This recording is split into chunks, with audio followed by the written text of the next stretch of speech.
Hi guys, നിങ്ങൾക്ക് എല്ലാവർക്കും എൻ്റെ വ്ളോഗിലേക്ക് സ്വാഗതം. ഇന്ന് ഞാൻ എൻ്റെ അപ്പൂപ്പൻ പറയാൻ പോകുന്നത് ഒരു കഥയാണ്. അതൊരു കഥയല്ല, ഒരു ജീവിതം എന്ന് പറയാം. നമുക്ക് ആ കഥയിലേക്ക് കടക്കാം. അതിനു മുന്നേ നിങ്ങൾ എല്ലാവരും ഈ വീഡിയോ സ്കിപ്പ് ചെയ്യാതെ കാണുക.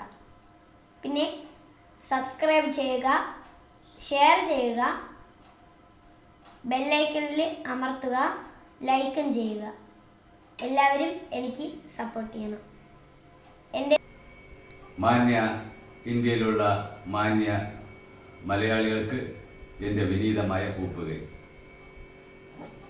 ഞാൻ ഒരു വീഡിയോ നിങ്ങൾക്ക് സമർപ്പിക്കുന്നത് എൻ്റെ ജീവിതത്തിലെ ഒരു കഥയാണ്, പഴയകാല. ആ വീഡിയോ നിങ്ങൾ ഏവരും കണ്ട് അതിൻ്റെ അഭിപ്രായം തന്ന് പ്രോത്സാഹിപ്പിക്കണമെന്ന് വിനീതമായി അഭ്യർത്ഥിക്കുന്നു. വീഡിയോയിലേക്ക് കടക്കുന്നു. എൻ്റെ അമ്മയ്ക്ക് 10 മക്കളുണ്ട്. 10 മക്കളിൽ 3-4 പേര് കല്യാണം കഴിഞ്ഞു. പിന്നെ സീനിയറിറ്റി ഞാനാണ്. അപ്പോൾ എനിക്ക് 27 വയസ്സായി. എൻ്റെ അച്ഛനും അമ്മയും വിവാഹം ആലോചിച്ചപ്പോൾ ഞാൻ മാറി മാറി നിൽക്കുകയുണ്ടായി. പിന്നെ ആവിട്ടെന്ന്. എന്നാൽ എൻ്റെ മനസ്സിൽ അമ്മയും അച്ഛനും പറയുന്നത് ഒരു കുടുംബം ആവാനാണ് എന്ന് പറയുകയുണ്ടായി. ഇപ്പോൾ എൻ്റെ കൂട്ടുകാരന്മാർ കുറച്ച് പേര് എൻ്റെ കൂടെ ഉണ്ട് എപ്പോഴും. അവർ സന്ധ്യയാവുമ്പോൾ വല്ല ക്ഷേത്രങ്ങളിൽ ചെന്ന് ഭജനയും പാടി ഞങ്ങൾ കറങ്ങി ഒരു ചായയൊക്കെ കുടിച്ച് നെട്ടേ ജംഗ്ഷനിലുള്ള കലങ്ങിൽ ഒരു അരമണിക്കൂർ 1 മണിക്കൂർ അവിടെ വെയിറ്റ് ചെയ്ത് പോവുക എന്നും സ്ഥിരം തൊഴിലാണ്. ഒരു ദിവസം അതേ സമയത്ത് ആ കലങ്ങുകെട്ടിലിരുന്നപ്പോൾ റോഡിൻ്റെ സൈഡിൽ ഒരാൾ കുടയും കഷത്തിടുക്കി സിംബോളിക് മോഡലിൽ പകുതി മറവുള്ള ഒരു മനുഷ്യൻ. അപ്പോൾ എൻ്റെ കൂട്ടുകാരൻ അടുത്തിരുന്ന് പറഞ്ഞു, ഇടൈ ജയ, ആ നിൽക്കുന്നതാണ് ബ്രോക്കർ. അങ്ങേരെ പേര് ഭാർഗവൻ പിള്ള എന്നാണ്. താമസിക്കുന്നത് ചെറിയ പുണ്ണി എന്ന സ്ഥലത്താണ്. അങ്ങേരെ വിളിച്ചാൽ നിനക്ക് വിവാഹാലോചന നടത്തിത്തരും. ഞാൻ വിളിച്ചേ ചുമ്മാ അങ്ങനെ കണ്ടപ്പോഴേ വേണ്ടടേ, ഇല്ല അങ്ങനെ നല്ല ബ്രോക്കറാണടാ എന്ന് പറഞ്ഞു. അങ്ങനെ എൻ്റെ കൂട്ടുകാരൻ അടുത്തിരുന്നുകൊണ്ട് കൈ പൊട്ടിയപ്പോൾ ട്രാഗുള നോക്കുമ്പോൾ ഒരു നോട്ടം അപ്പുറത്തെ സൈഡിൽ നിന്നുകൊണ്ട്. അങ്ങനെ വാഹനങ്ങളെല്ലാം മാറിയ ശേഷം ഞങ്ങളുടെ അടുത്ത് വരികയുണ്ടായി. അപ്പോൾ എൻ്റെ അദ്ദേഹത്തിന് കൂട്ടുകാരനറിയാം, നിന്റെ അമ്മ സുഖമായിട്ടിരിക്കണാടേ, എന്തിനടേ വിശേഷങ്ങൾ, എന്തിനടേ എന്നെ വിളിച്ചത്? ആ മാമ എൻ്റെ കൂട്ടുകാരൻ, ഇവൻ്റെ പേര് ജയനാണ്, ഇവന് ഒരു സംബന്ധം ആലോചിക്കണം. മാമൻ്റെ കയ്യിലായപ്പോൾ നല്ല നല്ല പിള്ളേർ കാണുമല്ലോ. ജാതി എന്തരടേ? അത് മാമ നല്ല നായരാണ്. ഓഹോ, ഒരു കാര്യം ചെയ്യും, നീ നാളെ അങ്ങോട്ട് ഒരു 10 മണിയാകുമ്പം ഇറയംകോട്ടുള്ള ചെറിയ ഉണ്ണി വീട്ടിലോട്ട് വാ, അവിടെ വെച്ചെല്ലാം സംസാരിക്കാം. ശരി, ഗ്രഹനില കൂടെ കൊണ്ടുവരണം കേട്ടാ. അപ്പോൾ നിന്റെ അച്ഛൻ എന്തരുടെ ജോലി? അച്ഛൻ എൻ്റെ കൂട്ടുകാരൻ അപ്പോൾ കള്ളം പറഞ്ഞു. എൻ്റെ അച്ഛൻ വിക്രം സാരാഭായിലാണെന്ന് പറഞ്ഞു. ഓ, വിക്രമിൻ്റെ മോനാണാ? അതാണ്. ഓ, എനിക്ക് പിന്നെ നീ ധൈര്യം പറ്റുവാ, വിക്രമനെ എനിക്ക് പണ്ടേ അറിയാം എന്ന് പറഞ്ഞു. അപ്പോൾ ഞങ്ങളൊന്ന് ചിരിച്ചാൽ പോയി. എങ്കിൽ നേരത്തെ കൂട്ടുകാരൻ പറഞ്ഞു ചിരിക്കരുത്, അദ്ദേഹം എന്തെങ്കിലും പറഞ്ഞാലും ചിരിക്കരുത്, എനിക്ക് ദേഷ്യം വരും എന്ന് പറഞ്ഞു. ശരി മാമ, ഞങ്ങൾ 10 മണി ചെറിയ ഉണ്ണി വീട്ടിലെത്താമെന്ന് പറഞ്ഞു. ഞങ്ങൾ നേരം വെളുത്ത് അന്ന് ജോലിക്കൊന്നും പോട്ടെ, ഞായറാഴ്ച ദിവസമായിരുന്നു. ഇദ്ദേഹത്തിൻ്റെ വീട്ടിൽ ഒരു സ്കൂട്ടറിൽ 3 പേരും കൂടെ കയറി അവിടെ ചെന്ന് നിന്നപ്പോൾ പഴയകാല വീടാണ്. വീട്ടിൻ്റെ അകം കണ്ടുകൂടാ, കൂര തറയിൽ മുട്ടി നിൽക്കുകയാണ്.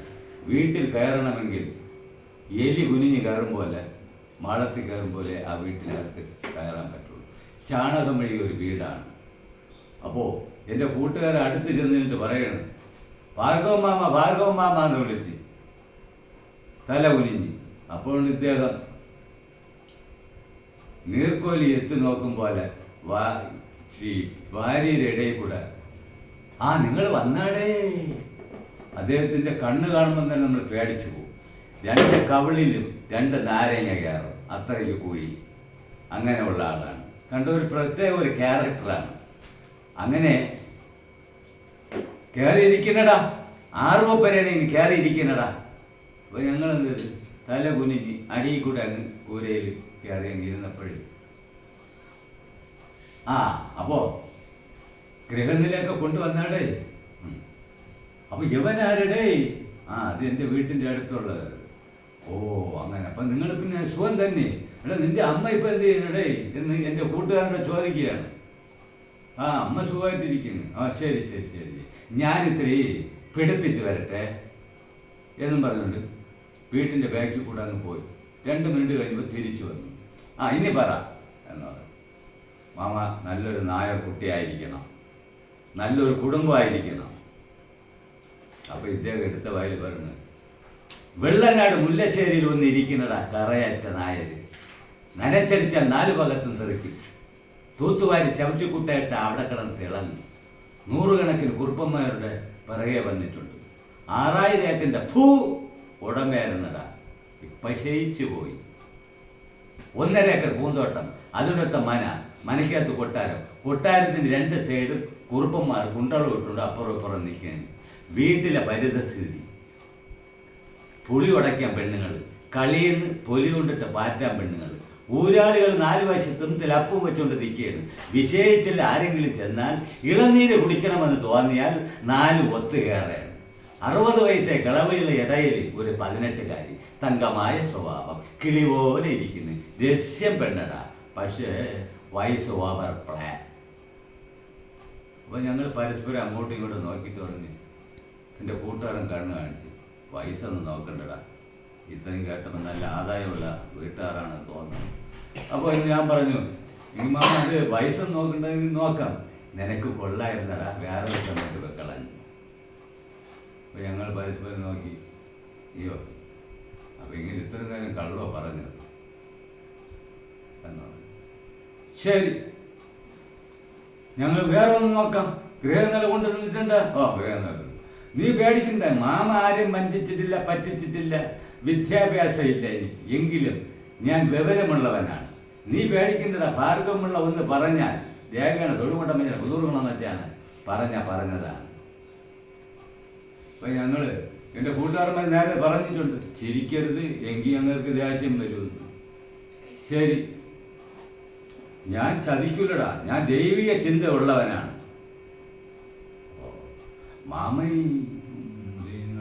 മാമൻ ദൈവത്തിൻ്റെ ആളാണ് എന്ന് പറയും. ദൈവത്തിൻ്റെ ആളായിട്ടല്ലടാ ഞാൻ ജീവിച്ചിരിക്കുന്നത്. ഒരു ദിവസം കാറ്റാണി വഴി വരുമ്പോൾ രാത്രി 12 മണിക്ക് ബസ്സുമില്ല, ഒന്നുമില്ല. നടന്ന് വന്നപ്പോണ്ട് വെള്ള സാരി എടുത്തുകൊണ്ട് നട റോട്ടിൽ നിന്ന് നിൽക്കുന്നത്, നീളത്തിന്. ആര്? യക്ഷി. എന്നോട് അവൾ ചുണ്ണാമ്പ് ചോദിച്ചു. അവളുടെ സ്ഥിരം ചോദ്യം. ഞാൻ മുഴക്കോലെടുത്തുനിന്ന് വീശി, പിന്നെ ചടവിടാന്ന് ചില കണക്കോട് ഉരുവിട്ടുകൊണ്ട് ഒരു കുറ്റി ചെത്തി ചീവി തറയിൽ അടിച്ചിറക്കി കൊട്ടുകൂടി വാങ്ങിക്കൊണ്ട് ഒരൊറ്റ ഡൈവ്. ഈ കുറ്റിയുടെ അടുത്തോട്ട് മാറുന്നില്ലടി വഴിമാർഗം കെട്ടവളെ എന്ന് ഞാൻ അവളുടെ കാറ്റി. ഈയിടെ അവളുടെ തനി രൂപവും തേറ്റ പല്ലുകളും കാണിച്ച് പറ്റി പിടിച്ച് കരയാൻ തുടങ്ങി. കുറ്റി പിടിച്ച് കെട്ടിക്കളയുമെന്ന് അവൾക്ക് ഉറപ്പായി. പോവിടും തരത്തെ മേലിൽ ഈ കാച്ചാണി ജംഗ്ഷനിൽ നിന്ന് കറങ്ങിയാൽ നീ അനുഭവിക്കും. ഭാർഗവം പിള്ളയാണ് പറയുന്നത്. ഒരൊറ്റ പോക്ക്. ഞാൻ അസ്ത്രം വിട്ടതുപോലെ അവിടുന്ന് രക്ഷപ്പെടാൻ നോക്കി നടന്നപ്പോൾ വീണ്ടും എൻ്റെ പിറകെ വന്ന് നിൽക്കുന്നു. ഞാൻ വിചാരിച്ച് പോട്ടെന്ന് വിചാരിച്ച്, പിന്നെ ഇനി അവളെ വിടുന്ന ശരിയല്ലല്ലോ. പിന്നെ എൻ്റെ പഴയ കാലത്ത് അപ്പൂപ്പൻ പറഞ്ഞു തന്ന മന്ത്രം അങ്ങ് ചൊല്ലി. ഞാൻ ചെറിയ മാന്ത്രികനും കൂടെയാണ്, അത് നിങ്ങൾ കൊച്ചു പിള്ളേരാണ്ട് അറിഞ്ഞുകൂടാ. മന്ത്രം അങ്ങോട്ട് എടുത്തിട്ട് ഹരി ഓം ത്രിജട മകടേശ്വരായ ശ്രീം ഭ്രീം ഓം നീലകണ്ഠ ശിവനെ കാതൽ വര കഴുത്തിലെ പൊയ്യക്കിറക്കുന്ന പോക്കറ്റക്കണം പോയിലേക്കും മഞ്ഞത്തോലിക്കും ഉള്ളിത്തോലിക്കും നാച്ചർ പേത്രയെ കാത് വിട്ട് ഒളിഞ്ഞു പോകാൻ സ്വാഹ ഉച്ചട ഐ ക്ലീ സൗ നങ്ങ് നങ്ങ് സിംഗമങ്ങ് എങ്ങും പോവിടും തരത്തെ കാറ്റാൻ വിട്ട് കരവളത്തോട്ട് തൊഴുത് വടങ്ങിക്കൊണ്ട് ജീവനും കൊണ്ട് അവൾ പാഞ്ഞു. പിന്നെ ഞാൻ അവിടെ നിന്നില്ല. ഒരു ഇറക്കമായിരുന്നു. ഓടിയത് മതി ഓടാത്ത മതി. എൻ്റെ തലപ്പാവ് അഴിച്ച് കഷത്തിടിക്കൊണ്ട് വലിഞ്ഞ് കട്ടമ്പടം മണി ഞാൻ വീട്ടിലെത്തി. 5 ദിവസം പനിയായിട്ട് ഞാൻ കിടന്നു. വീട്ടുകാരുടെ പറഞ്ഞാൽ വിശ്വസിക്കൂ. അതാണ് മാമൻ. അതുകൊണ്ട് എൻ്റെ ഈ കളിയെന്ന് ഇവരുടെ കളിയൊന്നും നടക്കില്ല, എൻ്റെ ഭാര്യയായിരുന്നാലും നടക്കില്ല അപ്പി എന്ന് പറഞ്ഞു. ഇത് കേട്ടപ്പോൾ ഞങ്ങൾ ചിരിക്കാന്ന് പറഞ്ഞിട്ട് എൻ്റെ കാലിലിട്ട് ഒരൊറ്റ കുത്ത് എൻ്റെ കൂട്ടുകാരെ. ചിരിക്കരുത് ചിരിക്കരുത് ചിരിക്കരുത്, എങ്കിൽ മാമന് ദേഷ്യം വരും എന്ന് പറഞ്ഞു. നിങ്ങൾക്ക് കേൾക്കണോ? ഞാൻ ആരെയും വഞ്ചിച്ചില്ല അപ്പി, വഞ്ചിച്ചിട്ട് കാര്യമില്ല. നീ കേട്, കൊല്ലത്തൊരു ശ്രീകോവില് പീഠത്തിൻ്റെ അറ്റകുറ്റ പണിക്ക് അവിടുത്തെ കോവിലിൻ്റെ ഉടയന്മാരി എന്നെ വന്ന് വിളിച്ചു. ഞാൻ വരൂലേ എന്നങ്ങ് പറഞ്ഞു. അവർക്കാണെങ്കിലോ നിർബന്ധം. പിന്നെ ഞാനങ്ങ് പോയി. ഞാൻ വിചാരിച്ചതുപോലെ തന്നെ സംഭവം നടന്നു. 2-ാം മുണ്ട നനച്ച് തട്ടുടുത്ത് പണിയായുധം കുന്തിരിക്കത്തിൽ പോറ്റി ഞാൻ ശ്രീകോവിലിനകത്തായിട്ട് കയറാനും അപ്പി ഒരു സ്ത്രീ ഇറങ്ങി ഒരൊറ്റ ഓട്ടം. ഓടിയത് വേറെ ആരുമല്ല, ശാശാൽ ദേവി. പണി തീർത്തു ഞാനിങ്ങ് പോന്നു. പക്ഷെ ദേവി ഇതുവരെ തിരികെ കയറത്തില്ല. പരലോകത്തുള്ളൊരു അത്ര കണ്ട് ആദരിക്കുന്ന ഭയക്കുന്ന എന്നോടാണ് ഈ ഭാർഗവൻ പിള്ളയുടെ കളിതാമാശ. അത് പിന്നെ ആവിട്ട് നീ അത് കേട്ട് അന്യായം കണ്ടതിന് ഒരു ഗന്ധർവനെ എന്നോടാണ് കൊല്ലത്തെ ദേവിയുടെ കളിതാമാശ. ഓടം പറപ്പി, ഇതിലൊന്നും ഞാൻ വഴങ്ങൂല. നിനക്കറിയാമോ, എൻ്റെ അപ്പൂപ്പൻ ശങ്കരപ്പിള്ള അന്യായം കണ്ടതിന് ഒരു ഗന്ധർവനെ സഹിതം കാറ്റിക്കളഞ്ഞു. അപ്പൊ എൻ്റെ കൂട്ടുകാരൻ, അതെന്താ മാമ കേൾ, അപ്പൂപ്പൻ താമസിച്ചിരുന്നത് വീട്ടിലല്ലായിരുന്നു, കോവില്. അതായത് വീട് അത്ര കണ്ട് ശുദ്ധിയും ചിട്ടയും എന്നർത്ഥം. വീട്ടിലാണെങ്കിലോ സദാസമയം കുന്തിരിക്കം പോഞ്ഞുകൊണ്ടേയിരിക്കും. കൂരയുടെ ഏറെ കൂറും ചന്ദനമാ ശേഷിക്കുന്ന രക്തചന്ദനത്തിൽ. ഒരു ദിവസം അപ്പൂപ്പ മുറ്റത്ത് കാറ്റുകൊള്ളാൻ ഇരുന്നപ്പോൾ ആകാശത്ത് നിന്നൊരു ഗന്ധർവൻ ഭവ്യതയോടെ വന്ന് കൈതൊഴുത്, ഭഗവാൻ, എനിക്കൊരാഴ്ച താമസിക്കേണ്ട കാര്യമുണ്ട്, അതുകൊണ്ട് ഈ വീട് എനിക്ക് ഇഷ്ടപ്പെട്ട് ഈ വീട്ടിൽ താമസിക്കാൻ അവസരം തരണമെന്ന്. അപ്പൂപ്പൻ വിചാരിച്ചു, ഗന്ധർവനല്ലേ പറയുന്നത്, അങ്ങ് സമ്മതിച്ച്. അമ്മുമ്മ അന്ന് അതിസുന്ദരിയായിരുന്നു. അപ്പൂപ്പനില്ലാത്ത സമയം നോക്കി അമ്മുമ്മയെ പലതും പറഞ്ഞ് വശീകരിച്ച് ദേവോത്തരം ചെയ്യാൻ തുടങ്ങി. അമ്മുമ്മയ്ക്ക് നിവർത്തി കെട്ട് അപ്പൂപ്പനോട് വഴിയിൽ വെച്ച് കാത്തുനിന്ന് പറഞ്ഞു. അപ്പൂപ്പൻ പണിയും കഴിഞ്ഞ് കൂമ്പം കരയും വരണ വരവ്. നിന്നെടുത്തുന്ന ഒരൊറ്റ ഡബിൾ ഗന്ധർവനെ കാലോടെ വരി ഒരൊറ്റ അടി, നടക്കല് 2 തൊട്ട്. ഗന്ധർവൻ തീർന്നു. അന്ന് തൊട്ട് നാട് മുഴുക്ക ജോലി ചെയ്ത് ഗന്ധർവന്റെ ഭാര്യയ്ക്കും മക്കൾക്കും കൂടി ചെലവിന് കൊടുക്കാൻ തുടങ്ങി എൻ്റെ അപ്പൂപ്പൻ. ആ ഗന്ധർവ ഭാര്യയില് അപ്പൂപ്പനുണ്ടായ മകളാണടാ എൻ്റെ അമ്മ. മനസ്സിലായ? ഇപ്പൊ എങ്ങനെ ഉണ്ട് അപ്പി? അപ്പൊ എൻ്റെ കൂട്ടുകാരൻ പറഞ്ഞു, മാമ ഞങ്ങൾക്ക് ഒരു കാര്യം പറയാനുണ്ട്. എന്തരാണടേ? മാമന്റെ ബീഡി കൊടുത്താൽ ഭയങ്കര തന്നെ. ഞങ്ങൾ ഇപ്പൊ ഇരുന്നപ്പോൾ തന്നെ ഒരു 50 ബീഡിയായി. അപ്പൊ മാമ ഒരു ദിവസം എത്ര ബീഡി വലിക്കും? എടാ, ബീഡി വലിക്കുന്ന ഒരു ചങ്കുറ്റവും ആ ചങ്കുറ്റത്തെ അന്നത്തെ ചങ്കുറ്റത്തെ ഓർമ്മിക്കുന്ന മനം കുരുങ്ങും അപ്പി, മനം കുരുങ്ങും. ചങ്കുറ്റത്തിനെ പറ്റി ഞാൻ പറഞ്ഞു തരട്ടാ. മേലേക്കടവില് കമ്പും മരിച്ചിനി കുഴിക്ക് കമ്പും നുറുക്കി മുടി ബീഡിയും വലിച്ചുകൊണ്ടിരുന്നപ്പോ മേലേക്കടവിലെ മാലതി പെണ്ണ് ആറ്റിലെ കയത്തിലോട്ട് ഒരൊറ്റ ചാട്ടം. എന്തിന്?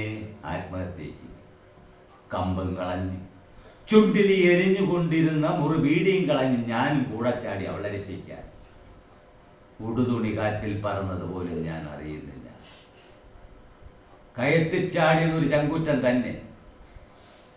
അവളെ കൊണ്ട് കരക്കയറ്റാൻ കരയിൽ എത്താറായപ്പോ 4 സൈഡും കരയിൽ നിന്ന് ജനങ്ങൾ അന്തം വിട്ട് നിൽക്കുകയാണ്. ഭാർഗവൻ പിള്ളേരെ അപ്പൂപ്പ എന്തൊരു ചെയ്യുന്നു?